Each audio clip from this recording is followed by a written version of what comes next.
Namaste, Shailesh ji. What an Uh, honor and pleasure to have you with us on this podcast for FEAi. Thank you very much for giving us your time. As a prominent board member in a number of companies, I really wanted to sort of pick on your brains today as to how do you see the role of board members when it comes to ethics in AI, and how critical is it for board members to understand AI and the regulatory landscape? only two subjects that are receiving the high level attention of boards today in terms of incremental value that they will deliver. The first amongst that is AI, for sure, Mhm. and the second is sustainability. And they are actually joined at the hip in a sense, because if you want to speak about ethics in AI, it flows through the ethics in almost everything that a board deals with. And I can tell you one thing, that I have held the view very clearly for a long time, that the future of all good governance is completely ethical conduct. That to me is so fundamental to everything that we do at the board. Because ultimately, what you're doing is you're carrying the trust of the community. Your license to operate is Hmm. going to be determined on people getting the answer to the question about your ethics in the affirmative. And therefore, it is absolutely a very high level. The lack of tolerance to anything that smacks of bad ethics is zero. There's no tolerance. Uh, Whenever there's a hint, whether it's AI or it's sustainability or it's any other thing, if there is a matter of ethics, the level of tolerance in the mind of boards is extremely low. Very interesting. But Shailesh, how do you think board members can acquire this knowledge of AI? Self study largely Mhm. and absolute dedication to learning it. I'll give you my own example because I think that is important.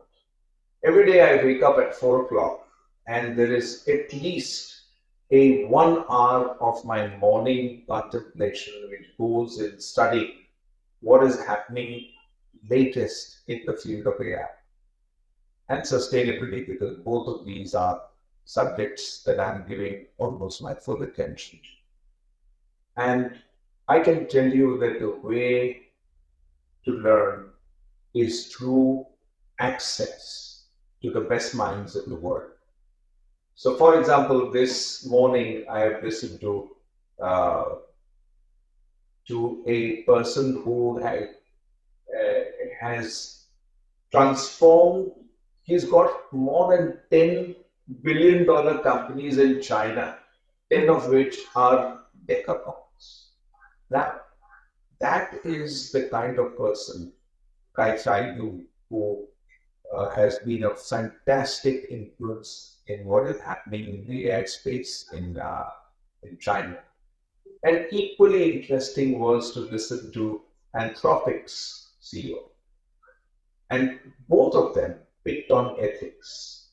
But let me give you the contrast that I heard this morning.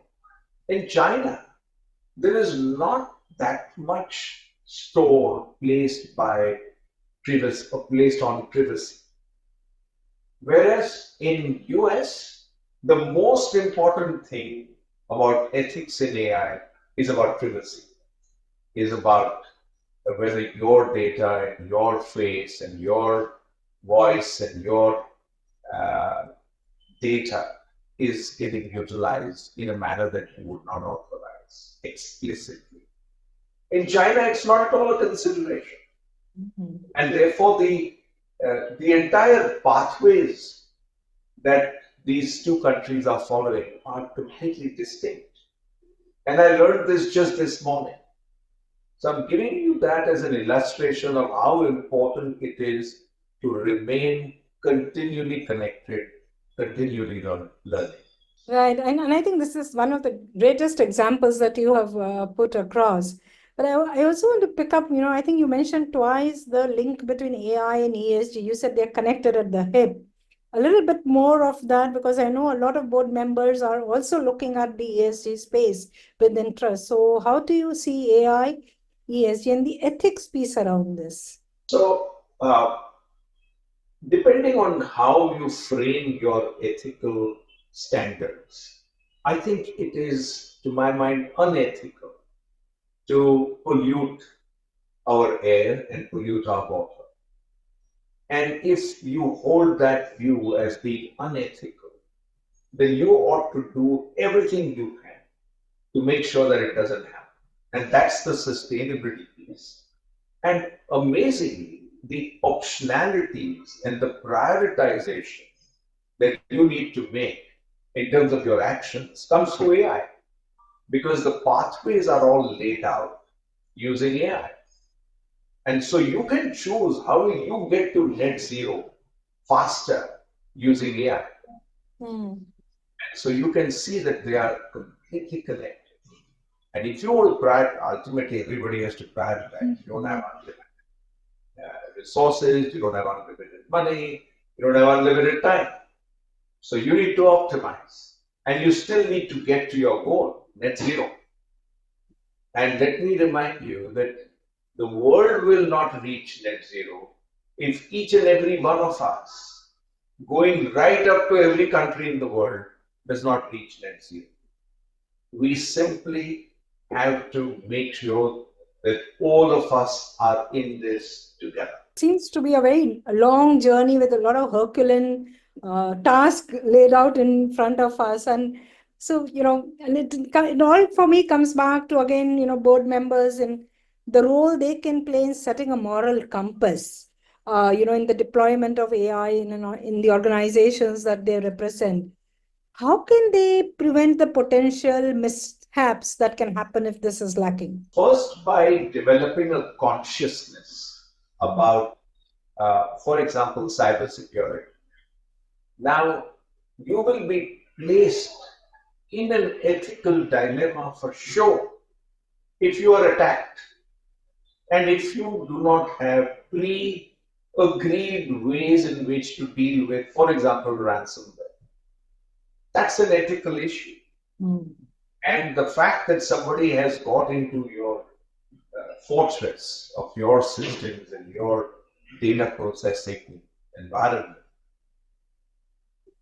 as a board member, you need to take responsibility and you need to allocate the resources and you need to take all the actions that are pre-agreed to make sure that when something goes wrong, you know exactly what to do.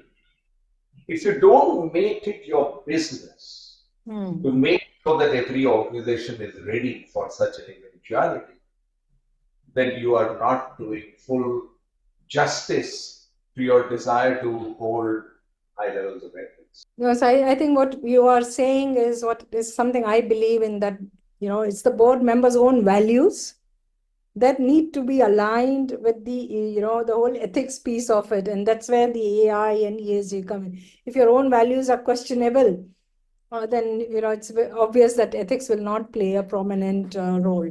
Let me share with you another thought that I hold very. Ethics in AI is very similar to the sanskar or the values that you give to your children. Mm.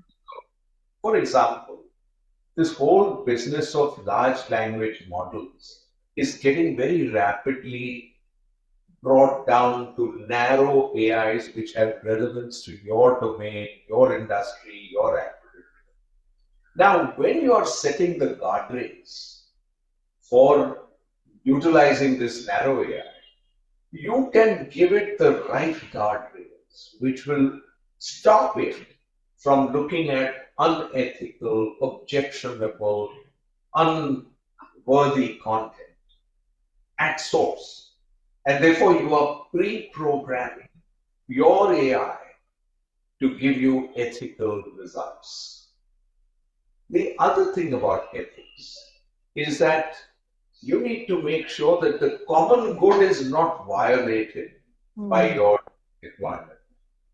Now, if you have been given a license to operate, then it has been given because you are trustworthy, you are a trustee.